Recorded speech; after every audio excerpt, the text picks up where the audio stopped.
जिल्ह्याचे ज्येष्ठ नेते विजयसिंह मोहिते पाटील, काँग्रेस पक्षाचे महाराष्ट्राचे नेते बाळासाहेब थोरात, राष्ट्रवादी काँग्रेस पक्षाचे राज्याचे अध्यक्ष जयंतराव पाटील,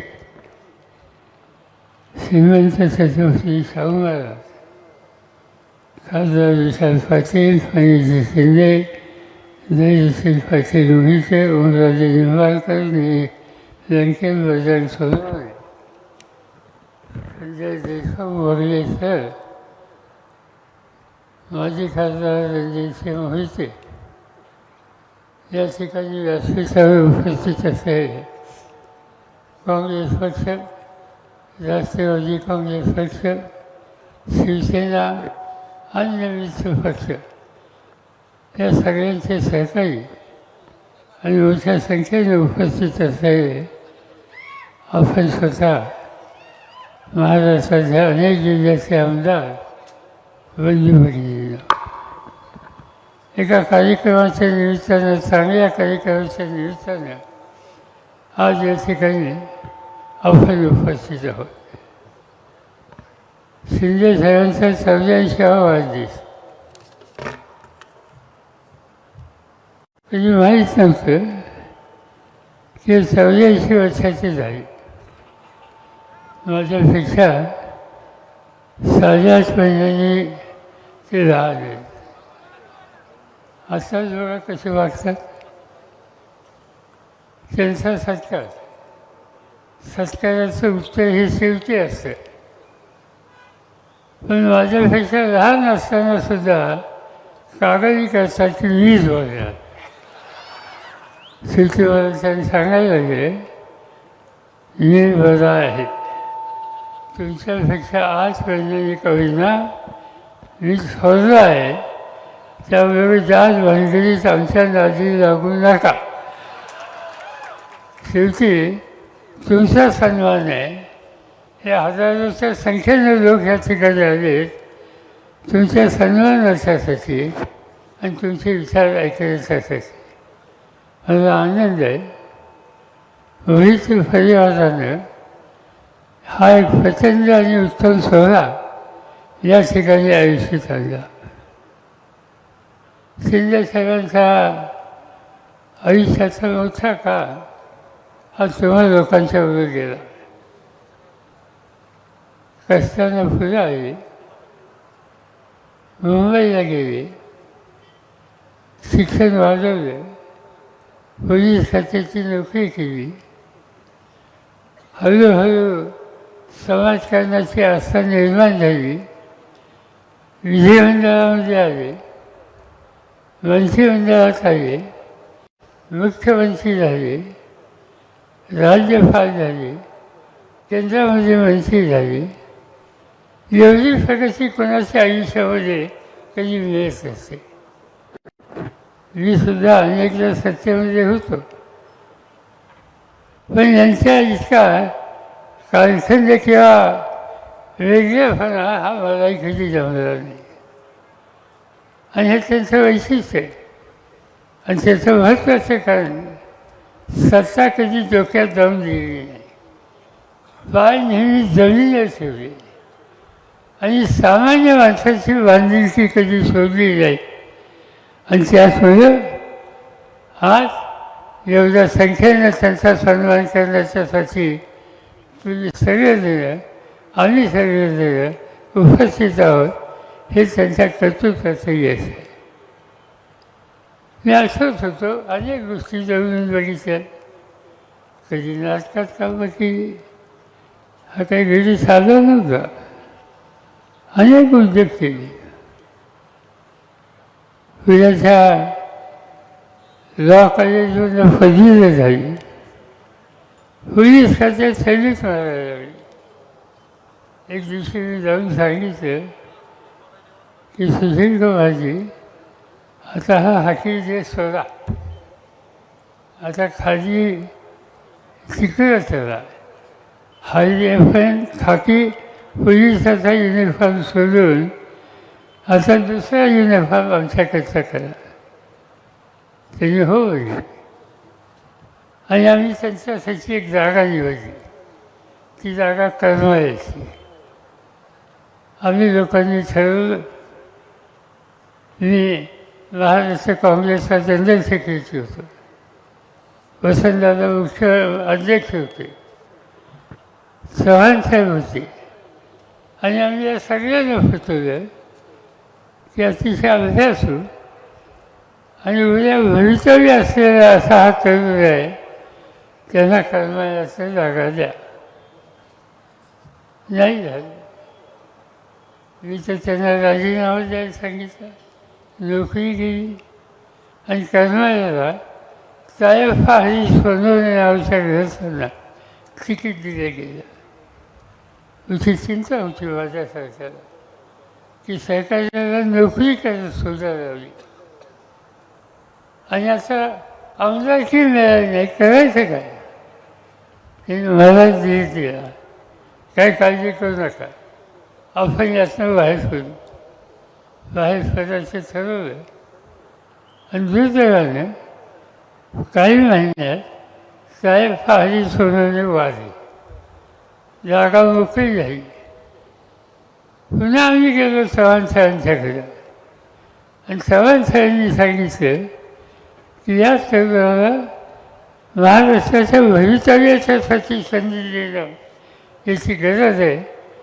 त्यांना तिकीट दिलं, आणि ते आणि मी करमाळ्याला आलो.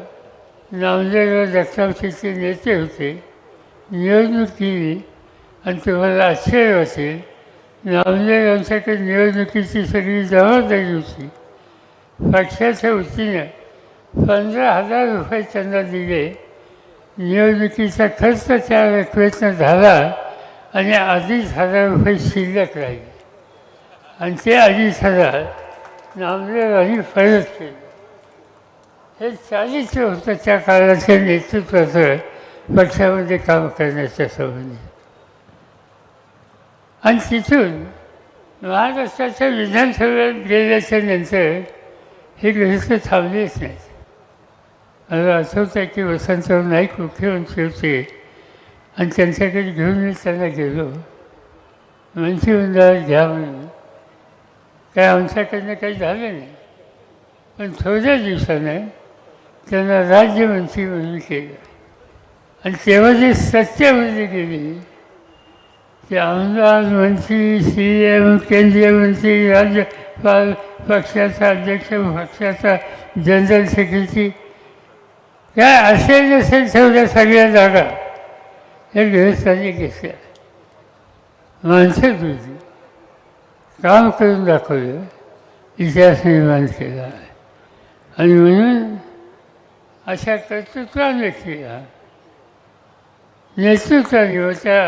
इंदिराजी असेल, सोनिया गांधी असोत, राजीव गांधी असोत, अलीकडच्या काळाचे राहुल गांधी असोत, या पक्षाच्या सगळ्या नेत्यांनी त्यांचा सन्मान केला, आणि तो सन्मान केला ते त्यांचं कर्तृत्व हे त्यांनी स्वीकारलं होतं, आणि त्यामधून आज हे झालेलं चित्र दिसतं आहे.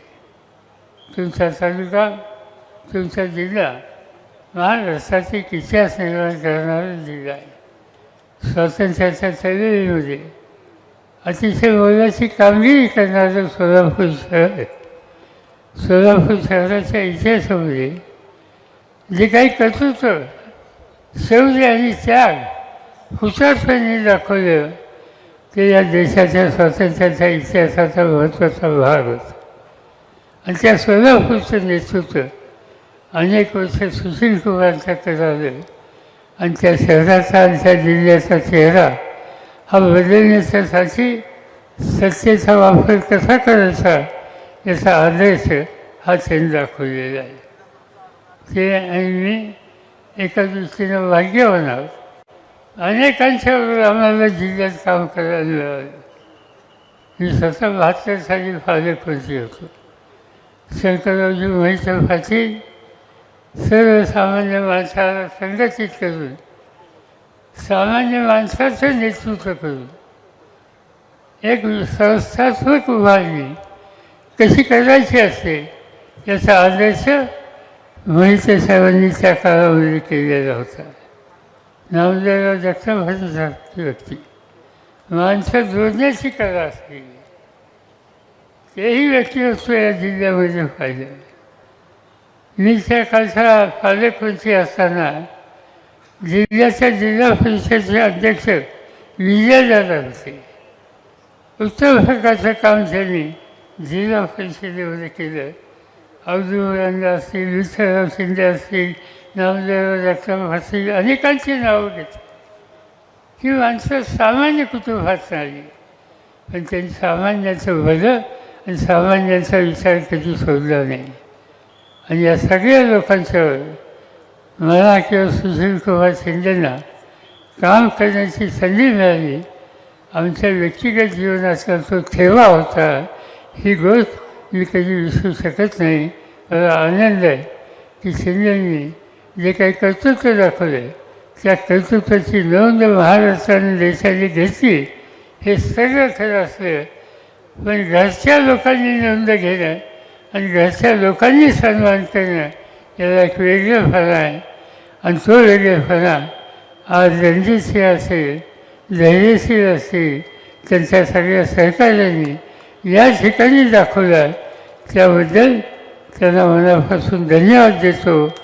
शिंदे साहेबांना शुभेच्छा देतो. त्यांनी काही 84 वगैरे झालं हे डोक्यातनं काढा.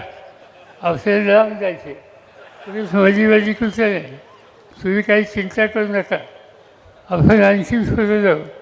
कुणी काही म्हणलं तर हातात घेतलेलं काम शोधायचं नसतं. हा आपला प्रकारचे अनेक वर्षाचा, आणि त्यामुळे तुम्ही असंच काम करत राहा. नव्या पिढीला मार्गदर्शन करा आणि एक कर्तृत्वान नवी पिढी महाराष्ट्रात उभी करून यशवंतराव चव्हाणांचा महाराष्ट्र, हा महाराष्ट्र पुन्हा एकदा देशाचा एक महत्त्वाचा राज्याचा भाग आहे हे दाखवण्याची खबरदारी नवी पिढी घेईल. त्या नव्या पिढीच्या मागं तुम्ही, मी आणि अन्य सहकारी हे कटाक्षाने त्या ठिकाणी उभा राहू, एवढंच या ठिकाणी सांगतो.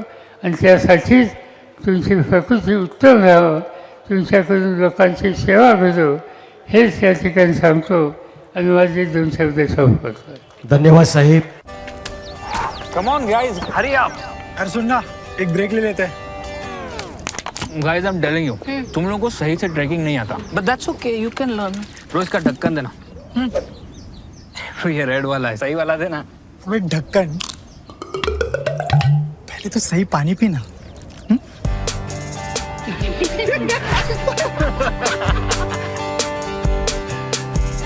Manikchand Oxyrich, proudly Indian.